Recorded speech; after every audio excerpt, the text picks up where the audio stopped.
તમામ ખેડૂત ભાઈઓ ખેડૂત મિત્રો બધાને દિવસે આભાર, બધાને જય શ્રી કૃષ્ણ અને હર હર મહાદેવ। હું 3 વર્ષથી ખેડૂતો માટે બોલું છું। દરેક પ્રશ્નો ખેડૂતના નાનેથી લઈને મોટા પ્રશ્નો માટે બોલું છું। ઘણા બધા લોકો એવું કહે છે ખેડૂતમાં એકતા નથી, તો ખેડૂતમાં કેટલી એકતા છે? મેં ખાલી સવારે એક સંગઠન બનાવ્યું, ખેડૂત પાર્ટી ગુજરાત, કે ગુજરાતમાં ખેડૂતની એકતાનું એક મજબૂત સંગઠન હોવું જોઈએ। માત્ર 30 કલાકમાં 1 લાખ ખેડૂત અને ખેડૂત મિત્રો જોડાયા અને સરકારે 30 કલાકમાં મારા ટોટલી એકાઉન્ટ બંધ કરાવી દીધા। એટલે કોઈ કહેતું હોય કે સરકાર કોઈનાથી ડરતી નથી, તો સરકાર એક ખેડૂતના સામાન્ય દીકરાથી પણ ડરે છે। અને કોઈ કહેતું હોય કે ખેડૂતમાં એકતા નથી, તો ઈ લોકોએ મેં જે ખેડૂતોને એક કર્યા, 1 લાખ ખેડૂતોને એક કર્યા, ઈ સોશિયલ મીડિયા એકાઉન્ટ એને બંધ કર્યું, તો 1 મહિનામાં 5 લાખ ખેડૂતો મારી સાથે જોડાઈ ગયા। આ ખેડૂતની તાકાત છે। પણ ખેડૂતને એક કરવાની વાત બધા કરે છે, પણ ખેડૂતને એક કરવાનું કામ કોઈ નથી કરતું। આપણે ખેડૂતને એક કરવાનું કામ શરૂ કર્યું અને ગામડે ગામડે ગયું।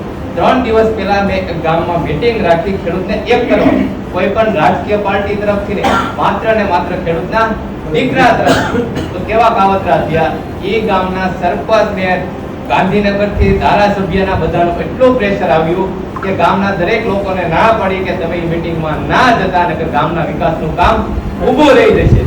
તો ખેડૂતના દીકરાથી એટલી ડરે છે, તો ખેડૂત જગતના તાજથી આ સરકાર કેટલી ડરતી હશે।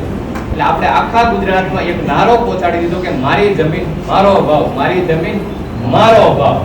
આજે જે એક થાંભલાના 2 કરોડ અને જે તારના કરોડ, એ જયેશભાઈ અને રમેશભાઈના લીધે આપણે લાખો ખેડૂતો સુધી વાત પહોંચાડી દીધી। આપણે 1 મહિનામાં 4 કરોડ લોકો સુધી વાત પહોંચાડી। ગુજરાતમાં 6 કરોડ વસ્તી છે, 4 કરોડ લોકોને ઈ ખબર પડી ગઈ કે ખેડૂત એક થાંભલાના 2 કરોડ અને તારના 1 કરોડની માંગણી સાથે અત્યારે જમીન ઉપર ઉતર્યો છે। અને ખેતરમાં કામ કરતા ખેડૂતના દીકરાનું લોહી હંમેશા ગરમ જ હોય, એટલે મજબૂતાઈ સાથે લડવાનું, કોઈનાથી ડરવાનું નહીં। શરૂઆત આપણે કરવાની છે। કોઈ પણ રાજકીય નેતા હોય, કોઈ પણ પાર્ટીનો માણસ હોય, ક્યારેય તેનું માન સન્માન કરવાનું નહીં। સન્માન હંમેશા ખેડૂતોનું થવું જોઈએ। જે આપણા માટે રાત દિવસ મહેનત કરીને અન્ન પેદા કરે છે, એ ખેડૂતનું સન્માન કરવાનો સમય આવી ગયો છે। એ ખેડૂત સમાજ સંગઠન મજબૂત સંગઠન છે, જમીન ઉપર ઘણા સમયથી ખેડૂતો માટે કામ કરે છે। જયેશભાઈ, રમેશભાઈ ઉપર ખેડૂતો માટે બહુ સરસ મજાનું કામ કરે છે। અને આ બંને લોકોએ મને બિન રાજકીય રીતે જે પણ સપોર્ટ જોઈએ, જ્યારે પણ જોઈએ તે આપ્યો છે। તમામ અહીં બેઠેલા ખેડૂતો, જેમને જગતના તાત કહેવાય છે, જે બધાનું પેટ ભરે છે, તમામનો હું દિલથી આભાર વ્યક્ત કરું છું।